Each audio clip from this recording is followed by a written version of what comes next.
This week's incredulous installment will feature commentary from comrades Scott, Joe, and myself. News docket includes the dangerous debacle of the fuel-doused drone, developments on the Nord Stream whodunit, horseshoe theory with Matt Gaetz in Syria, state-sanctioned ferret torture, the EPA cracking down on PFAS, billionaire bank bailouts, Scott's appraisal, not praise, of the Oscars, laws protecting abuse of disabled children and criminalizing trans folk, and America's enthusiastic swan dive into the dark ages. Solidarity with the people of France. Fuck Macron. Please do us a bit and share this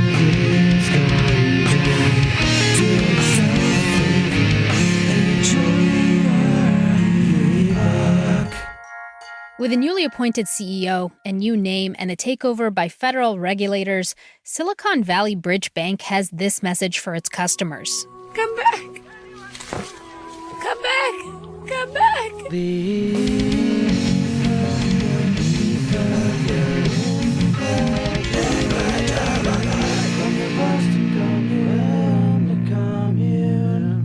We're the sleepy trio. Ooh, jeez. I don't know, man. Who's the odd man out in that scenario? I don't know. That's what I was trying to think of. Like, who's fusing? Which bodies are fusing? Is it me and Jesse? Is it you and Jesse? Is it me and you? Horrifying Cronenbergian. Oh, that's a bit. It's his birthday. It's Cronenberg's birthday. Perfect. Look at that. Look at that. Fuck. I feel like, no, that just gave me such a burst of energy. That little connection that we just did there. I feel great. Oh, man. Yeah, you want to talk about some bullshit? Some more? Okay. You know what? Actually, I do have stuff to talk, some political stuff about the Oscars to talk about, but I will talk about it later. That's Culture Corner. Let's not call it that. Joe, go off on the drone or whatever. Why not? Whatever you're going to talk about. I could make a theme song for it. It'll give me something creative to do. So, yesterday, a U.S. Air Force drone crashed in the Black Sea after it was intercepted by two Russian Sukhoi 27 fighter jets. And well, more accurately, after one of them clipped it. Yeah. Interception. That's the thing, though. The U.S. story about, like, what actually happened to the drone, like, why it crashed, keeps on changing.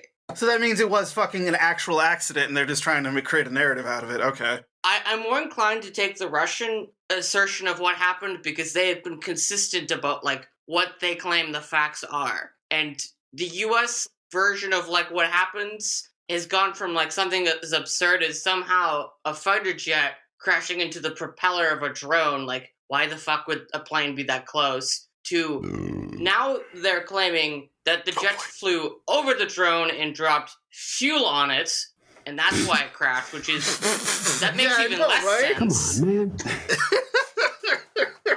man. So it's like, it's so absurd that, like, it's really just impossible to take it at face value, even a little bit, because it's like, bro, did you guys just, like, come up with this 10 minutes ago? What? Okay. What? Dropping fuel on it? What the fuck is that gonna do? Were they trying to, like, light it on fire? Like, yeah, I don't know. I thought it was a wounded comrade. The fuck? They were trying to do an in-air refueling operation, clearly. They thought it was a Saudi bomber on its way to Yemen. Like, quick, dump all your fuel on it? Like, they're in, I don't, whatever, okay. Like, that's so much bullshit. Like, that's just, like, come on. Like, it really is. It's fuck, it really is. Come on, man. So the Pentagon's press secretary, John Kirby, was asked point blank by a journalist today, quote, was the drone armed? Kirby's response to that question was, and I quote, I'm not going to get into the specific profile of this particular aircraft, end quote, which essentially means, yes, it was armed. Because if it wasn't, he would have just simply been able to say, no, it was an unarmed drone. And it doesn't help matters that the Russian Defense Ministry's claim is that the U.S. aircraft was, quote, flying in the direction of the state border of the Russian Federation in the area of the Crimean Peninsula, end quote. Yeah. We have no business having aircraft in the Black Sea. You know, yeah. The Black Sea is over 6,000 miles away from the United States. And this actually ties into the, like, I won't get into it now, but that ties in pretty directly into, like, the lack of explanation and fuzziness that's coming out of the USA when it comes to the Nord Stream pipeline and what happened there, and especially what's coming out of Germany, because it's like, okay, so like the US's hand is up Germany's ass, basically, and it's basically a sock puppet with a German accent. Anything that Germany is doing right now, especially in Ukraine, it's America doing it. So Yeah. Yeah, like, it's kind of amazing that the U.S. is having a tantrum, considering the fact that, like, what actually happened with the drone is, what the Russians are saying happened is that they sent out a couple of fighters to intercept, because, like, that's what you do when another country's, military aircraft is heading towards your country's airspace, is you send out a couple fighters to see what the fuck is going on. And I guess the drone operator tried to put the drone into, like, a turn to run away from it, but then it went into, like, an uncontrolled spin, and then it crashed in the ocean. And they're like, this is a huge, like, blatant, like, unprecedented breach of, like, international law. Guys, we literally sent scrambled F-22 Raptors, which is, like, the most expensive fighter we have. The plane costs, like, fucking, like, $350 million a plane, so we can go shoot down a weather balloon. I know. Not military jets from another country coming towards American airspace. We shot down a fucking weather balloon. And then we shot down another one over Canada. Yeah, but they had the same statement about the balloon. They said it was like an unprecedented violation of international airspace, which is obviously a lie. So, obviously what that means is it's okay when we violate other countries' sovereignties, but, like, when there's a weather balloon that wanders into, like, Alaska... Of course. The end of the world. Of course. I think you called me a liar on national TV. Yeah, because... We are the good guys, and they are the bad guys. We are bringing you freedom through IMF debt loans that you'll never be able to repay, and starvation, and just general human misery. Yeah, don't resist. The rest of your lives. Yeah. We still have troops in Iraq. I have no idea why the fuck that is. Also, last week... Yes, you do. Well, yeah, I do, but, like... But you know what I mean. It doesn't help matters that last week, most of the Democrats in the House joined with the Republicans to kill a bill brought by Matt Gaetz, of all people. It was a War Powers resolution introduced by Matt Gaetz to end U.S. occupation of Syria, in which... like something like 300-something members of Congress and like about half of the House Democratic caucus. Only 47 Democrats voted for the resolution to end our occupation of Syria, with the rest of the party voting with about half the Republicans. It was kind of interesting, like about like a third of the House GOP caucus voted with like 47 Democrats for this proposal, and then everyone else was against it. So it was like 300-something to like... It's not as complicated of a dynamic as you're making it out to be, though, because the GOP is split between the conservatives that actually believe in the existing state apparatus as like a genuine force of rationality, and then there is the reactionary wing of the Republican Party that literally does exactly the opposite of whatever the Democratic Party pretends to do. Really impressive how shitty it is. I mean, like, exactly. The reactionary wing is like actually like seems to be like genuinely, in terms of the way they vote, actually more like anti-war. Fucking bullshit, dude. Lindsey Graham tried to start war with Mexico. I'm not saying like he's part of that wing. I'm talking about like this very small grouping. Should do that. Like maybe 10 Republicans, but like as I said, there's not enough of them for them to be remotely relevant anyway. So like, who the fuck cares why they're motivated to do this? Us withdrawing from Syria would be a good thing. It's like the negation of the negation. Like Joe Biden is supporting a proxy war against Russia. The other proxy war that we're fighting happens to be in Syria. So it's a continuation of the same... And the proxy war of, we're supporting Saudi Arabia. There's just too many wars to keep track of. But hey, we're the good guys. We're spreading freedom. Exactly. That's all you need to know is we're the good ones. Freedom through bombs. And they're the bad ones. They're the bad ones. We know that because it has absolutely nothing to do with OPEC. It's all about morals. Yeah. Spreading democracy. Spreading democracy. The name like of that time in 2015 where ideology. The Obama administration was bombing Syria so frequently, the Air Force ran out of bombs. There's still, it's fucking. Yeah, serious. you mean Wow. they ran out of democracy. Yeah. Now it's undemocratic. That's the problem. Yeah, now talk about us That's why bringing that democracy to our fucking drinking water. Well, actually, we're trying to bring democracy to ferrets first. Those ferrets are getting radical. You need to punish the anarchist ferrets most harshly. Most harshly by trying to give them the Havana Syndrome. So the U.S. government has been unable to determine the cause of Havana Syndrome. So naturally, the Pentagon awarded a $750,000 contract to Wayne State University in Michigan to try to give Havana Syndrome to ferrets.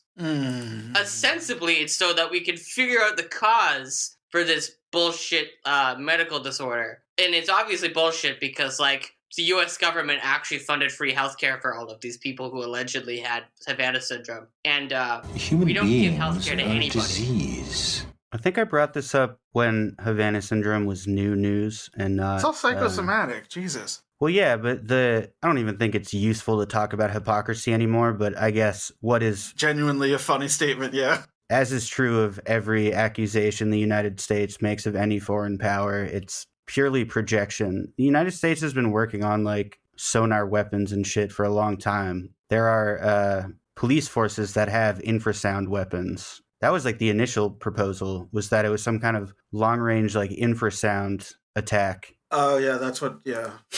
Which would theoretically explain the physical symptoms, because with infrasound, you can make people absolutely miserable. You can make them feel sick. You can induce anxiety. It's a riot control weapon. So, again, projection. Yeah. So they're claiming that it's to help people, but basically they're trying to find a way to weaponize whatever they think Havana Syndrome is, and they're testing it on ferrets. Have they ever said any, beside the infrasound, whatever, have they said anything that they think it is beyond a fucking bullshit psychosomatic disease? They've given nothing? They think it's something to do with radio they think waves. It's some kind of EMF. So what do they do? They're just gonna fucking be shooting radio waves at, like, at ferrets? That's, Ooh, But we can't have free healthcare. We're spending money on more important things. Mm-hmm. Yeah. Blasting ferrets with radio We're waves. crushing the ferret insurrection. It is important. They're too smart. Yeah. It's like the wild emu or war, which the emus won. Soren Narnia actually wrote a really good short horror story about using infrasound to build like a super army of animals against humans. Oh, fantastic. That sounds... sounds interesting. It's one of those like slow burn sci-fi horror stories. It's really good. That actually sounds like something I would like. What's it called, motherfucker? Let me find it. All right. Talking about the EPA next? Yes. It's called Colony. Colony. This is the prompt description. Year by year, step by step, a well-intentioned collective of great minds evolves into something to be feared. Why are we debating whether the earth is flat? Dude, they have human-animal hybrids. It's true. Thought that was appropriate. All right, talk about the fucking EPA. Talk about how we're going to be drinking how we're all destined to live to 42. Based on, we already are drinking chemicals. Because of all the forever chemicals and well, hey, we might live microplastics in our diets now. If these are forever chemicals and we're becoming a greater and greater percentage of the forever chemicals, we might just live forever. That's true. That's the way I'm choosing We're starting to build the humans out of the material that they make the black box. Yeah. It's like synthetic biology. We're getting closer and closer to this form of superhuman each and every day. Yeah. They would mug you every chance they got. They would rip your fucking feet off. I'm going to start with this. By some estimates, PFAS are contaminated drinking water for more than 200 million Americans. Start out with that. That's the majority of them. Mm-hmm. Yes. PFAS is a class of about 14,000 chemicals often used to make products to resist water, stains, and heat. They're called forever chemicals because they don't naturally break down, and they're linked to cancer. Yes, they're linked to cancer, liver problems, thyroid issues, birth defects, kidney disease, decreased immunity, and other serious health issues. The EPA, even though there are 14,000 of these things, the EPA has announced legal drinking water limits for 6 of the most studied and toxic PFAS compounds, but there are 14,000 PFAS chemical compounds in that class of chemicals. The sky's the limit. Yeah, dog. There are so many ways to fuck the environment up. Oh, got it. It's really... So previously, from 2016 to 2022, the EPA's advisory health limit for how much PFAS could be in the drinking water was 70 parts per trillion for PFAS. And last year, after science showed that virtually no level of exposure to drinking water is safe, the EPA tried to set unenforceable advisory health limits of like 0.02 parts per trillion. But this new limit that's actually going to be legally enforced is 4 parts per trillion. That's still like toxic for human beings, but it's still a lot better than 70 parts per trillion. Yeah, this is what I was talking about in regard to Massachusetts having to pay out of pocket to treat its own water. The EPA, one of the reasons they haven't set enforceable limits on these is because they're not going to subsidize any of the infrastructure that needs to be built to treat the water in order for the states to be compliant with the new legal limits. I'm going to correct myself here. There will be some funding. The EPA fact sheet states that the bipartisan infrastructure law provides an unprecedented $9 billion to invest in drinking water systems impacted by PFAS and other emerging contaminants, of which $1.89 billion is currently available in the form of grants to individual communities, and about $1 billion more will be available over the next year in the form of low-interest loans to states and territories. Unfortunately, independent estimates of the total cleanup costs are on the order of hundreds of billions of dollars. The EPA is expecting that communities will have such a hard time covering water treatment costs that they will be forced to sue PFAS manufacturers, which I guess is the best we can hope for, given the EPA's own budget constraints. However, the state of Maine and also the European Union is moving to regulate the entire chemical class of PFAS, as opposed to only 6 out of the 14,000 compounds. Come on back, Maine. We'll regulate you. Don't ever use the word smart with me. Yeah. So, yeah, we're all drinking the radioactive Kool-Aid. That's unfortunate. Yeah, go, We're not just drinking it. Dark Waters, starring Mark Ruffalo. It's pretty good. It came out in 2020. It's about this. Depressing bullshit. Sorry, Jesse. No, it's just, we're not just drinking it. We're living it, laughing it, loving it. Mm-hmm. It's part of our lives now. That's going to be the next step. And, like, end stage capitalism is, like... Embrace the tumors. You know?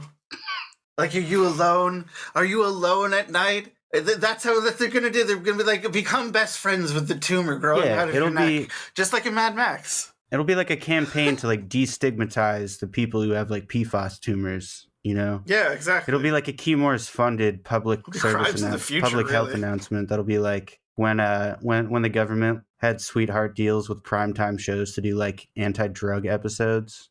There'll be like PFAS tumor episodes. Yeah. You know at least someone who has thyroid cancer as a result of like Chemer's PFAS chemicals. Reduce the stigma. It's okay to have cancer because of the drinking water. I mean, it is okay 3M. to have cancer. We don't want to get that across. Like, if you are unfortunately been diagnosed with cancer, like, we feel for you. We're not going to discriminate against that.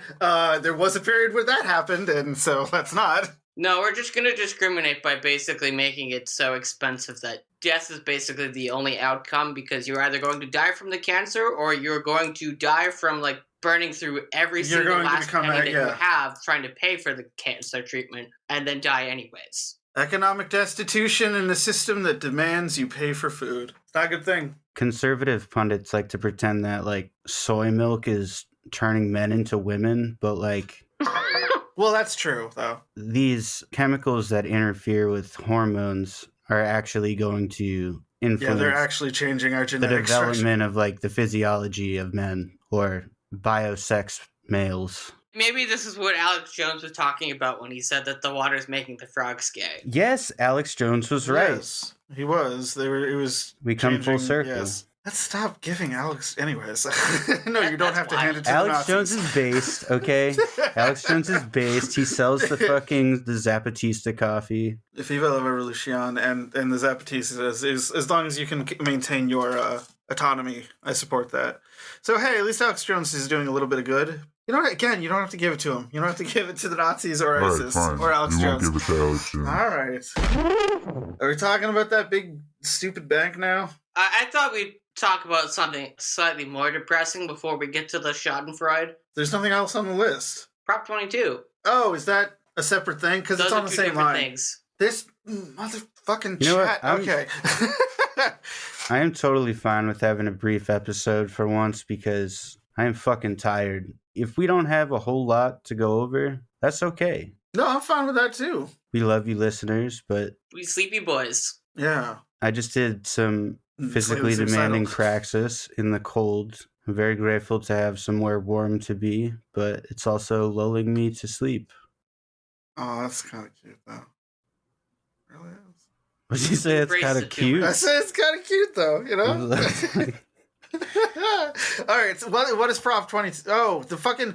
Oh, that's the fucking... Yeah, go off. This bullshit. Joe off. Yeah, Joe off. 2 days ago, a California appeals court overturned a ruling saying that Prop 22 was unconstitutional. So now an appeals court is saying that it is constitutional because... So it is the law of California. They're going to take that to this... Oh, fucking... It's going to be some big case like that goes to Supreme Court. And, like, you got, like, again, like, you got to worry about, like... We're going back to serfdom. Like, no, you really do have to worry about, like, what happens if, like, a big labor case like this gets in front of the Supreme Court in the state that it's in now. And, of course, you're going to have, like, Clarence Thomas being like, why aren't more people basically serfs? We don't have to worry about it because Joe Biden is the strongest... What's the lie that he tells about himself? It's the strongest labor... He's the most pro-union president since FDR, says the man who, like, broke a labor strike, like, 3 months ago. Yeah, dog. Yeah. I'm interested in what are the ramifications of this? Is this likely to be overturned or double overturned? The SEIU is going to appeal it, so it's going to be like another lawsuit. At least one more lawsuit, and then... Holy shit. Let's just consider this. So this was attempted to be like forced through without the consent of voters. No, this was initially a ballot question, but like the ride-hailing companies spent like $400 million or some insane amount of money on campaign ads and shit to push this through. Like, they spent an insane amount of money to get this pushed through. And then last year, there was a lawsuit that overturned Prop 22, saying it was unconstitutional. And then this most recent appeal held that it is constitutional. And now the SEIU is going to appeal this decision. And right. Yeah, I have no idea. So it's like a quadruple flip. Yeah, basically. This is what it fucking looks like when... So basically, employment rights are being ping-ponged between different courts. Well, I was going to say, like, there was a Supreme Court ruling that equated freedom of speech with the freedom to spend... With money, yeah. Oh, yeah. Citizens United, yeah. Yeah, Citizens United equating the ability to lobby as the same as the ability to speak your mind. This is what fucking happens. Yeah, we lose our rights. This is what the Western concept of freedom is. This is what separates a capitalism-obsessed society from the allegedly underdeveloped societies of the East. Yeah, man. I guess this is what superiority feels like. Yeah, the logical extreme of, like, the liberal concept of, like, individual rights taken to such a logical extreme in which we are actually being deprived of our rights because of those said so-called individual liberties. Yeah, right. Baby. And that extends into... The bankings? Yes. Oh, shit. Michael Hudson was actually talking about this. He did an interview with Ben Norton talking about how, starting with Obama, with the 2009 bank bailouts, the Obama administration made an explicit decision to hurt the entire economy, meaning the value of the labor of the working class, in exchange for campaign donations from the 1%. basically, by bailing out the financially elite, he ensured the continued electoral success of the Democratic Party.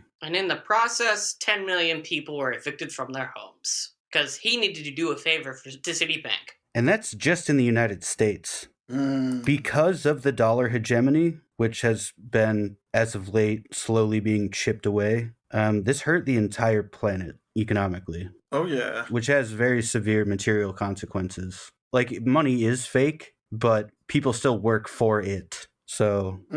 It's actually estimated that as a result of the economic fallout from the 2008 recession, that at least 500,000 cancer patients in this country alone died because they couldn't get their treatments. Jesus I Christ, absolutely believe that. You always find the most, like, fucking dark statistics imaginable, man. Christ. I don't know how you do it, Joe, but you do it. Exactly 15,000 starving orphans died of the plague. Because I am a sponge for knowledge, and being a history major is absorbing very depressing information. So I get it why you get happy when things like this bank and like when Kissinger is going to die, you'll be happy. Okay. I will be. Have you ever Googled Operation Condor? Because he was basically directly behind most of it. I'm aware he's a bad guy. Sorry, we did the thing again where we just pretend like our listeners know exactly what we're talking about and we don't have to talk about it at all. Joe is just fucking, he's wet for Kissinger's death. Okay. Shouldn't have said that. That's fine. I am too. I just don't talk about it all the time. He has, his appetite is quite whetted, you know. He wants it, he's craving it. He wants to see that old guy fucking die. What can I say? I want the rich and powerful to suffer. All right. The proletariat is always the ones that's suffering their bad decisions. Yes. They should be made to suffer every now and then. Like the fucking stupid Silicon Bank. Talk about it. Yes, exactly. Silicon Valley jerked me off bank. It really is insane that, like, the fact that, like, these dipshits lost their money and then spent an entire weekend trying to spook everyone else into thinking that what was actually happening is that the whole banking system was collapsing, and not just the fake bank that they had all of their investments tied up into, because no real financial institution would touch any of these fucking idiotic tech startups that are never going to turn a profit. You don't see Bank of America having 30% of its depositors being like fucking crypto businesses that are never going anywhere. No, but they will create an account for you and then charge you for not using it. Yeah, but... At Bank of America? But the bank will at least be stable. Will they, though? What happened with Silicon Valley Bank is it was a combination of bad business decisions and also the fact that, like, almost all of their depositors were, like, tech startups and, like, crypto businesses. Like, basically businesses that were never going to turn a profit. And also, like, the tech sector's been getting pummeled for, like, the past 2 years. When you say, like, shady business practices or whatever, do you mean, like, wasn't it, like, most of their accounts weren't FDIC insured? It was, like, some fucking bullshit like that? 93% of the accounts in that bank were above the threshold of what is insured by the FDIC. Jesus Christ. Like, how the fuck? Like, that just sounds like a criminal operation just being run. It's insane. I love it. 93%. It's so good that that shit collapsed. Because that shouldn't be allowed. Well, their profit model was basically, the idea was like, okay, we have so much influence over legislators that, like, we know they are not going to let these assets depreciate for us. They are never going to raise interest rates on us because we will stop donating to their fucking campaigns. And they believed that they would never have the rug pulled out from underneath them. And when they saw it about to happen, the clients of the bank all pulled their money out of it. So there was... Which is called a bank run. There was no collateral left. And this is called a bank run. I don't... In which, like, everyone is pulling out their money, and so the bank no longer has any money to cover, like, further withdrawals. Did you guys hear that fart? No. It wasn't me. Oh boy. Keep it in. That was like a 9 out of 10. Oh, boy. That was impressive, Carlene. She can't hear you, but I'll tell Oh, boy. Joe heard it. He said it was impressive. I know what a bank run... Dude. She said thank you. Well, I was explaining it to people who might not know. To the listener, if you've seen any movie... It's crazy, dude. This is like fucking. People talk about like Ponzi schemes, like they're so morally. Yeah, no, this is a shit. Separate from like regular banking, but Jesus Christ, Carly. I don't have the fan on to cover the background. But honestly, can anybody tell me like what separates this from a regular Ponzi scheme? Like aside from the fact that it was on the surface like FDIC insured. In a Ponzi scheme, there's still money going into the bank. There's still money going into this one. It's just being supplied by the federal government. Like, yeah, but this one wasn't FDIC. No, I mean, like, a bank run is different because everyone's pulling out their money and there's no money going in. He's not talking about a bank run. He's talking about a Ponzi scheme. What is the moral distinction between... morally, there is no difference. Yeah, that's what I'm saying. I thought you were asking, like, on a technical level. Who cares about that? They're legally distinct, but they are morally equivalent. Morally, yeah. They are the same thing. And Signature Bank, the other bank that collapsed about like a day or two after Silicon Valley Bank did, is actually even more morally dubious than Silicon Valley Bank is somehow. And it's worth noting that Barney Frank, the guy whose name is on the Dodd-Frank Act, is on the board of Signature Bank. And in 2018, he used the fact that he was one of the people who wrote the bill to deregulate the finance industry after 2008 as a bully pulpit to argue for banking deregulation and to also exempt Signature Bank from some of the regulations. Predictably, Signature Bank at the time of its failure had 30% of its depositors as crypto businesses. Most of its businesses were basically centered around like asset management and like banking services for hedge funds, private equity, super rich people. And Signature Bank also has a very long history of like very shady business dealings. In 2018, they were actually sued by a Chinese company that accused them of wire fraud to the tune of $35 million in damages. So that happened. Wiretapping the Chinese. I don't know why, but it's always so funny. It's so funny to me when like China sues the United States for like bad business practices. For like money laundering and wire fraud. Yeah. And the company was wiretapping the Chinese. The lawsuit sought $35 million in damages. That's not what wire fraud is. I know. Okay. There is actually, that is still when you do covert surveillance, they still call it wiretapping. I'm going to look this up actually while we can continue. Oh.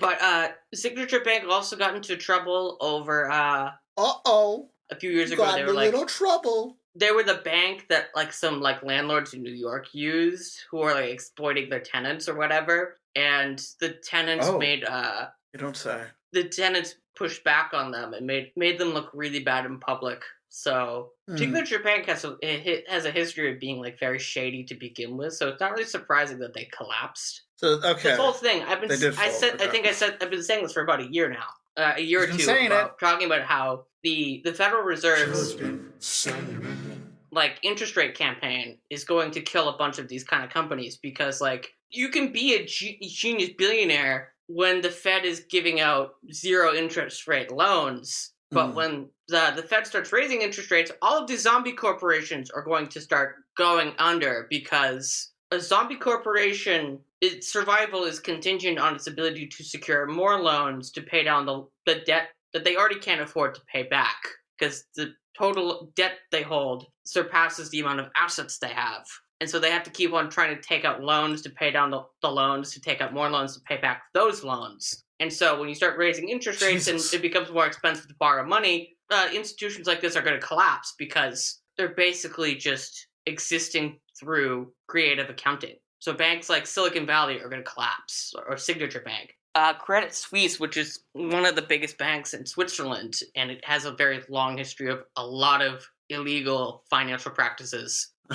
They're having to borrow $53.7 billion from Switzerland's central bank to shore up its own liquidity to make sure A it doesn't Swedish collapse. bank is going to have to borrow Swiss No, money? Switzerland. The entire country? I thought you said Swedish. No, Credit Suisse is a Swiss bank. Oh, sweet. I thought you said sweet. Credit Swedes. Credit Suisse. Yeah, it's like SUICCE or something. SUISSE. Oh. I'm sorry. You can type it out, dog. I was going to do a Swedish band Credit Suisse. For the slam recommendation, but Now I don't you want to give can't. them the fucking time of day. Yeah, fuck that country. I'll do it next week. So yeah, the Swiss central bank is going to have to give out like $53 billion to this one bank just to make sure it doesn't collapse. Whatever. I mean, perfect response. It's just funny to see this happening. It's like way. Sorry. It's like a microcosm of what the United States does like every fucking day. So. Yeah, every 10 to 12 years this happens. I'm a liberal. I think capitalism is good. I mean, really, it's more frequently than that. Like, it's pretty constant. These banks, for the most part, have just been operating under the assumption that money is free. Yeah. Like, I literally cannot understand it. I can't understand the idea of having, like, an elevated position in a firm that just takes it on faith that, like, money is fucking free. Isn't it amazing how these banks get like 0% interest rates, whereas I have to pay like 5% interest on my student loans every month? Yeah, dog. Isn't that great? What's amazing is that the second that anything changes, they just shit their pants. They like die about it. They cannot emotionally handle the idea that like there's some kind of price of doing business. It's like a fucking affront to their personal lives. You know what I mean? Because to them, they feel it's illegal for them to lose money. I'm not going to be able to buy my Iggy's wheat bread anymore. And it's like, you don't even go to the fucking store. What are you talking about? Some good stuff. I might have to sell my third yacht. Yeah, like what are you sacrificing in quality of life at that point? I want a first and second yacht. I just want a spine that works and the ability to take naps. You can't take naps? What does that mean? I really just can't take naps. It just I can't doesn't either. work for me. I'm jealous of people that can. The first nap, I think the first and only nap that I've ever taken was like when I developed a emotional relationship with a cat. When my other cat, Bandit, was like when he became my homie. Yeah. The last time I had a nap was like last May, and it was right after my second cortisone injection in my spine. And I was like on Ativan, so I was already like very tired. But then I woke up gasping for air because it felt like my lungs were on fire. So that was the last time I was able to take a nap. Yeah, I can understand not... You took a nap in hell, apparently.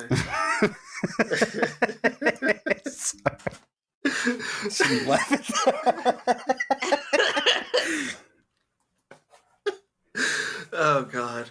Oh, man. And that's why Joe can't take naps.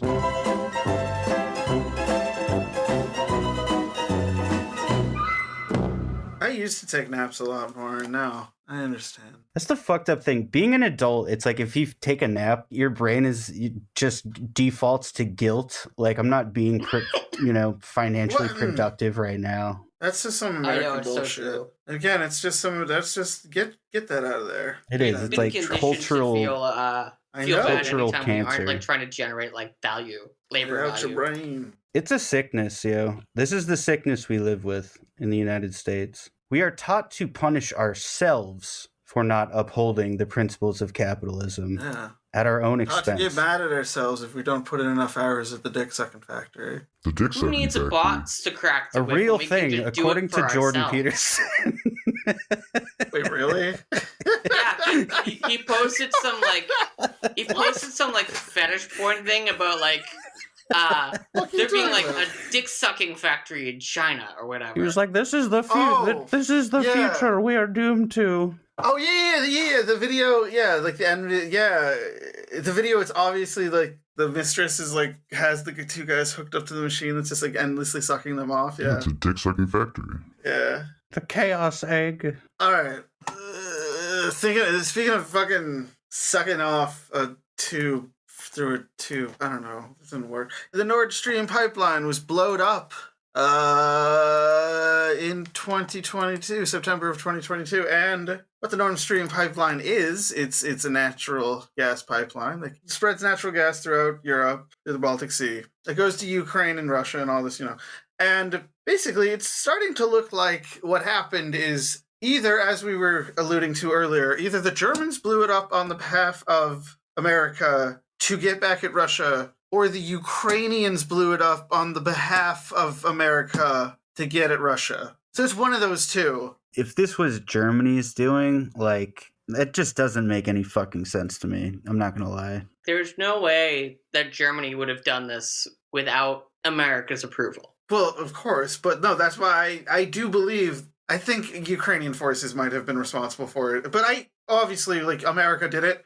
And the thing is, here's some other broader ramifications, is that, on the behest of America, the EU doesn't allow flights to go through Russia, which means, a lot of European travel is being, a lot of Europeans are taking China Air now as a result. Honestly, the Chinese economy is, benefiting because a lot of Europeans are, because there's no, China doesn't have any problems with, Russian products or any of that shit. So, if you were getting any Russian products beforehand, now you just go through China, and so China's benefiting from it. So, hey. We're doing great with this fucking war. It's just this is a nightmare world that we live in. But anyways, yeah. I could be mad about that, the futility of... Oh, I'm not mad. I just think it's kind of funny. Yeah, I think it's fine. That's, all my feelings about it, literally. Yeah, If they want to inconvenience themselves... Precisely, yeah. Fucking okay. And especially if they're doing it on our behalf, dude, you're deserving what's happening right now. There is a level of subservience that is, kind of a tacit agreement, but some of it is literally for survival. I think Europe, yes, it's kind of part of the imperial core, but it's still part of a hierarchy, you know what I mean? Yeah. They all knew where they are in the pecking order. The countries that have traditionally been the colonial powers really aren't doing so fucking good. They themselves are now the colony at this point of the U.S. Exactly. They are the first order of colonies now. Even in the fucking homeland, even in the United States, I was going to talk about this regardless, but American capitalism has been scraping the bottom of the barrel to a degree that it honestly is kind of surprising to me, the way that profit maximization has extended into, we were talking about last week, child labor, sports betting. I'm getting bombarded with sports betting ads on Twitter and Instagram constantly now. Yeah. Because I watch baseball. Because I watch baseball, every other fucking ad now has to be DraftKings is now legal in Massachusetts. I don't want a gambling addiction, thank you. Secondly, I'm broke as fuck.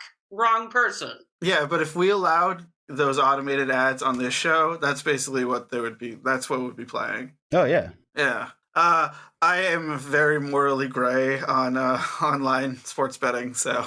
I think it's a cancer. I don't think I'm not trying to say that it's a good thing or a bad thing. It's just that there's no commodity left to profit from. So now it's we just have a data economy, there's no more capital to be squeezed out of the actual material world. So the only thing that's left is 1, the price of labor, and 2, data. Yeah. Making people work longer for less money, with less benefits. In worsening conditions. And then harvesting all the data from people's behavior to be able to advertise to them more efficiently. That's really what is left of the American economy. As far as physical products are concerned, we just outsource that to other countries now. But as far as our domestic economy is concerned, it's a house of cards, literally and physically. Literally and what is the other figuratively? There you go. There you go. Well, literally kind of means figuratively now, so. No, that's true. If you want to talk about the child labor, look at Yeah, dude. The graphic I just put in the show notes. Look at the shocking amount of child labor that apparently happens in Southern California. What's going on, Tinseltown, motherfuckers? That makes plenty of sense to me because if you're looking for quote-unquote unskilled labor positions, especially when you have huge monopolies on agriculture, like... Yeah, California is the ideal place. Yeah, well... That is an industry that is absolutely ripe for exploitation. Tinseltown. I don't know why I'm clicking. We have a very, very sick economy. Sick culture, man. Somebody take its fucking temperature. The king ordered it! Yeah, speaking of Tinseltown, the Oscars happened. Everything Everywhere All at Once won the Oscar. That movie was very mid. And that's all I have to say, is that, like, congratulations for a elongated Rick and Morty episode winning Best Picture. That's all I have to say about that movie. What did you have to say about All Quiet on the Western Front? That movie sucked. It was boring. It's boring. It was. It was a completely unnecessary war film. Anti-war film. Anyways. Even though the novel it's based upon is like a classic. I know. It didn't need to be adapted again. Watch the 1920s version. But yeah, like Navalny, the best documentary was Navalny about the Russian dissident. He's a lawyer and activist. Alexei Navalny, I believe is his name. Even though he's like a far right wing yeah, exactly. Exactly. He's like a fucking. The guy's like a fascist. Yeah, he's like a Nazbol. Exactly.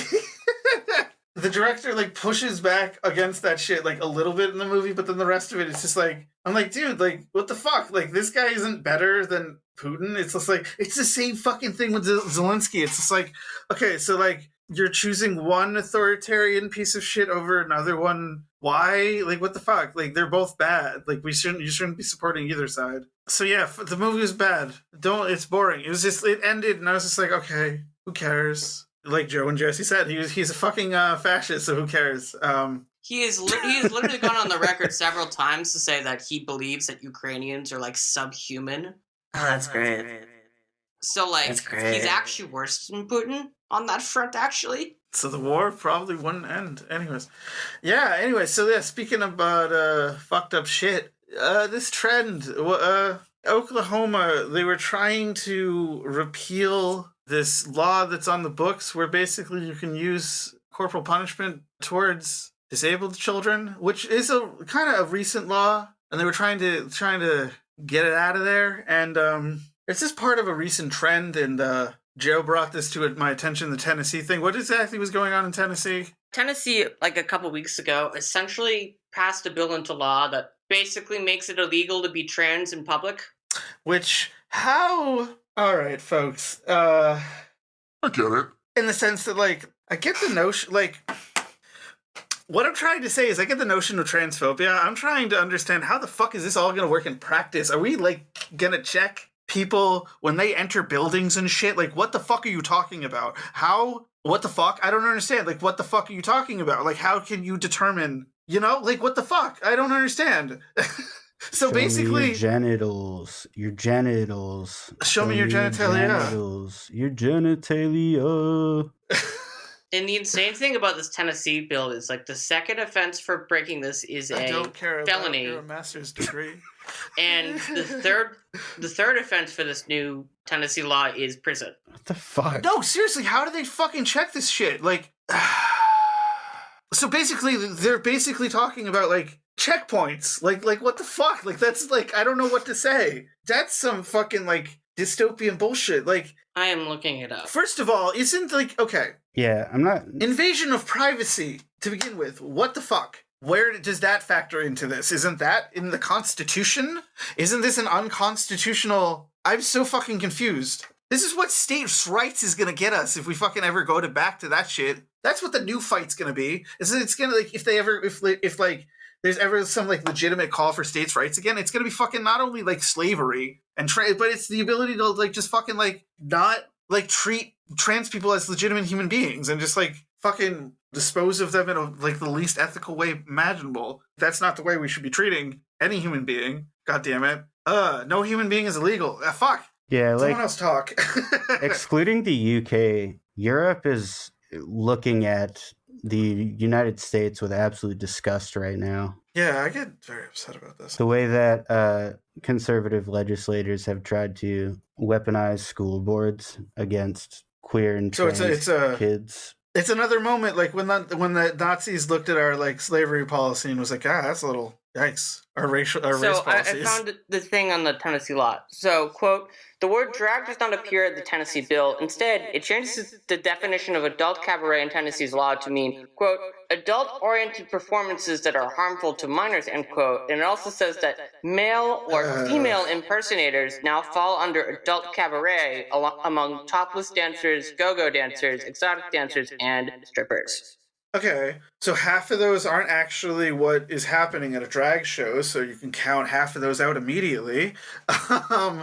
So you're making a law against something that doesn't exist. So the bill then bans adult cabaret from public property or anywhere minors might be present. So changing the definition of adult cabaret to mean adult-oriented performers that are harmful to minors, saying that also applies to male or female impersonators, now falls under adult cabaret. Isn't this all covered by the whole, like, it's adult? We're calling it adult to begin with, and there's, like, age limits to who can come inside? So basically saying that, like, a trans person, like, wearing male clothes is, like, impersonating a man.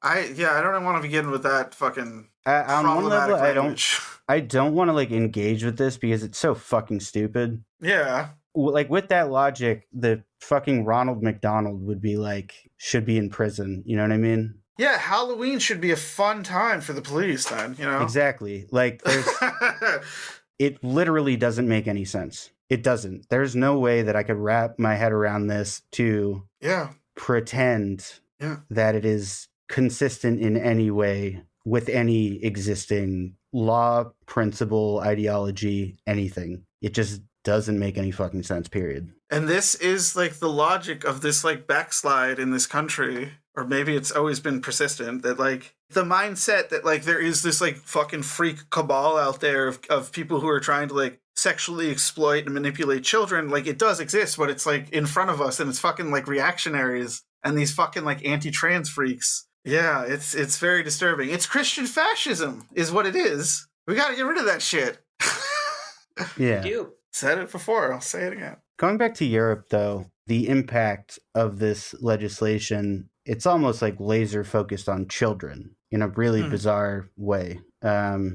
But what I was saying in regard to education, like, it's not just the disgust with giving school boards far too much power over the literal law in regard to social norms, but the fact that Americans are actually going to be severely undereducated about biology and sociology as a result. Like, this is decreasing literacy, basically, is what I'm getting at. Like, it's not like, when I say Europe is looking at the United States with disgust, it's not just like, oh, they're immoral. It's like, they're literally just making themselves fucking stupid. Yeah. They want to be stupid. Especially with the, like, anti... CRT laws, like, you can't, basically you can only teach, like, heteronormativity and shit. Sex education suffers. Our understanding of basic history is just, everything is a complete fallacy. Yeah. We are uneducating ourselves for the sake of upholding, like you said, a kind of patriarchal heteronormative Christian fascism. Yeah. The toothpaste is out of the tube in that regard, and I don't know how bad it's gonna get. Let's go back to the Dark Ages, because we're scared literally. Literally. That is literally what's happening. That's not like an alarmist or an ironic thing. No, that is basically what we're doing. Yeah. It's like a 13th century understanding of, like, the world. Exactly. Like, that's what I was trying to convey. This isn't just an ideology thing. Like, we are changing our relationship to science when we do this. It's fucked. It's disturbing. And we don't like it. And it's not even just limited to that on that science front, like vaccines as well, like rejecting exactly. Science that has actually been proven to work for like 2 centuries or whatever the fuck. Now it's just like, no, I would rather take ivermectin or cleaning fluid or whatever the fuck.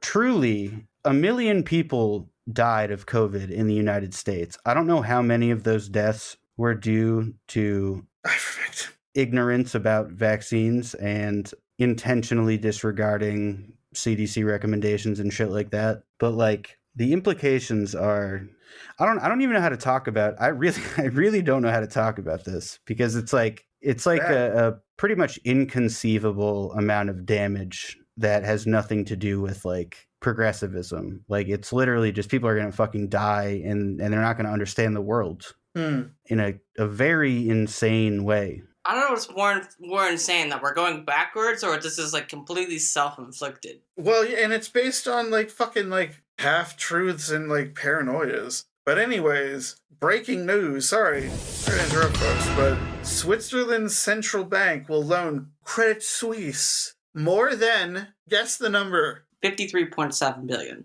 Motherfucker. I said guess. Yeah, I already talked about this. Yeah. Oh, well. $53 million. I think I got confused because I thought he said Credit Swedes. Credit to Swedes, baby. Anyway, sorry. I'm sorry. I really. Why is CNN? Why is Joe ahead of CNN in their breaking news? What the fuck? He's a smart boy. Whoa, dude. I don't know what I did. I hit something in there. It's breaking news, but like 3 hours late. Yeah, no. Fucking CNN fucking me up. Sorry. Well, we're a more trusted name in news than CNN, apparently. Play near my God to thee. We're going under. Anyways. I think Some More News, the show called Some More News, did a montage of breaking news segments. The guy. Yeah, and it was like none of it was news. It was like breaking news. King Philip is 73 years old today. Hell yeah. Or Prince Philip is 73 years old today or something. Yeah, old boy. It's just like the linear continuation of fucking time. You know,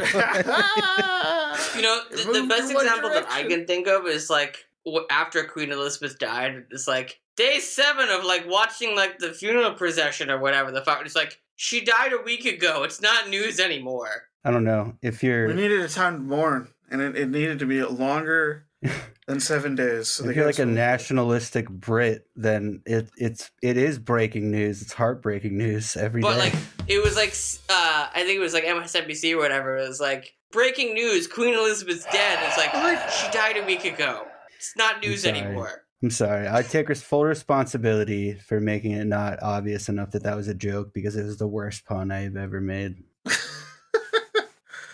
And anyway, like, what is MSNBC going to show anyways? You know, they were probably so happy. They're like, fuck, we don't even have to try for a week.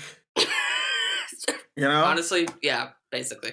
It's 10 o'clock, boys. We're all tie boys. So my name is Scott, aka Sweaty Wife. Follow me on Instagram or whatever, Letterboxd or whatever. Or just like, I don't know, I'll try to make some new music. I got some instruments, so like whatever. His name is Joe. What's he doing? I don't know what I'm taking. I don't know where this voice is going. I am Joe. I am making the pizza. I mean, unless you want to like see a bunch of tweets about baseball, I don't recommend my Twitter page because that is pretty much the only thing I'm going to be talking about on Twitter for the next couple months. It's baseball, so fair warning. Opening day is in like 2 weeks, so. Oh, God help us. Can't wait. Don't say I didn't warn you. I have two channels muted on the Discord. I'm Jesse. Wait, I'm two channels. There are two channels? I have 2 channels muted on the Discord just for my own notifications. I muted Sports Ball and the Star Wars / other nerd stuff one. Yeah, I used to get contentious in that channel, and I apologize to anybody. Sorry. It's fine. I never gave a fuck about Star Wars.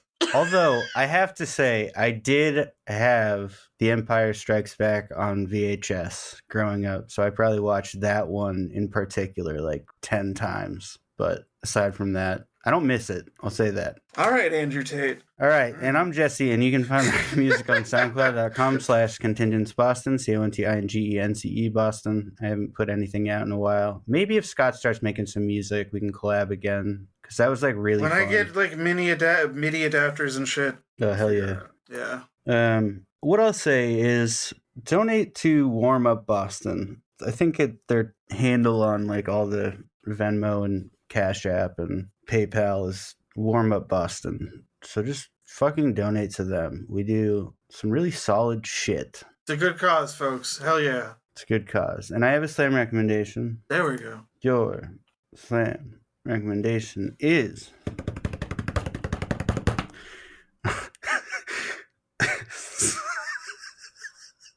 Okay. What the... Sorry. It's an album entitled...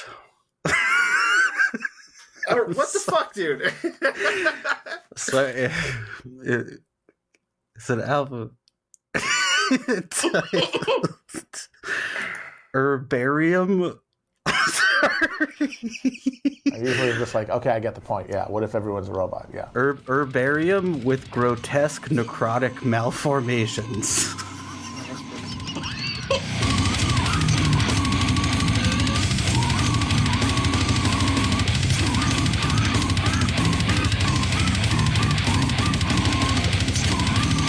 The band is called Disfigurement of Flesh.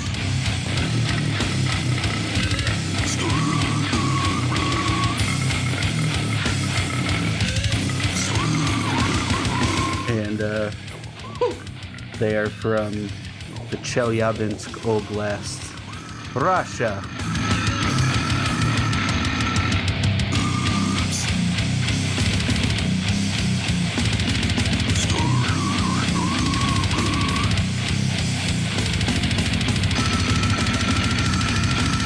Why does it seem like all of your slam recommendations come out of like Eastern Europe? Because that's where the best slams come out of. I was going to say exactly that sentence. That's where the best slam is, dude. But I do think sometimes that is. that is better.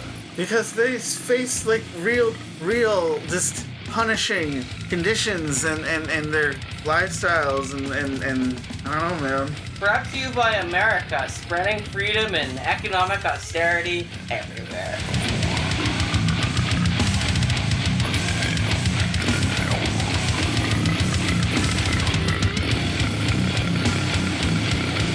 If you like live in the middle of buttfuck nowhere, like that's got to be like the highlight of anyone's life. Good way to get that shit out. Going to like the death metal shows.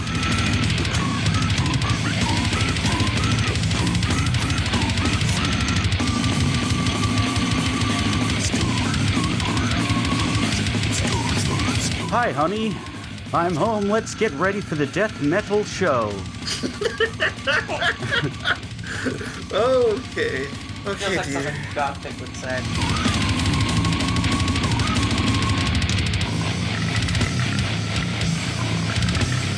We're at 84 minutes. I guess that's the Epoch, folks. Don't say that, because it won't be that after I'm done editing. Well, yeah, of course. That's how much we carved out, okay? Yeah. Whatever the now current... you know. Yeah. How many pearls of my wisdom did he left out? We'll never know. Well, now I will know. And I'll be sad at night. Well, they won't know. We will know. Yeah, we'll find out at the same... You... I guess Scott will probably listen to it once before it's live, but... Yeah, I'll know. He'll know. I will listen to it after it's live. No, you won't. I will say... Yes, I will. You will not. You never do. Either way, we will say, but tank dough. But tank day. Oh, wow. Real left turn on that one. Oh, man.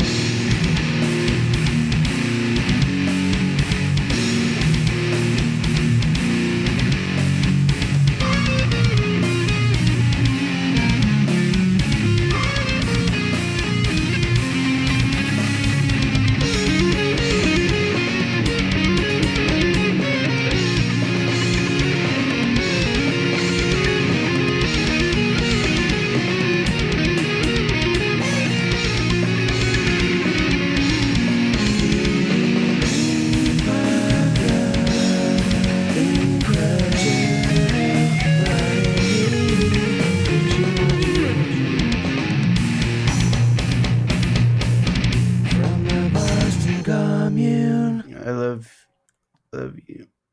Love you too. Oh my Love god. you so much. So jealous. And the fucking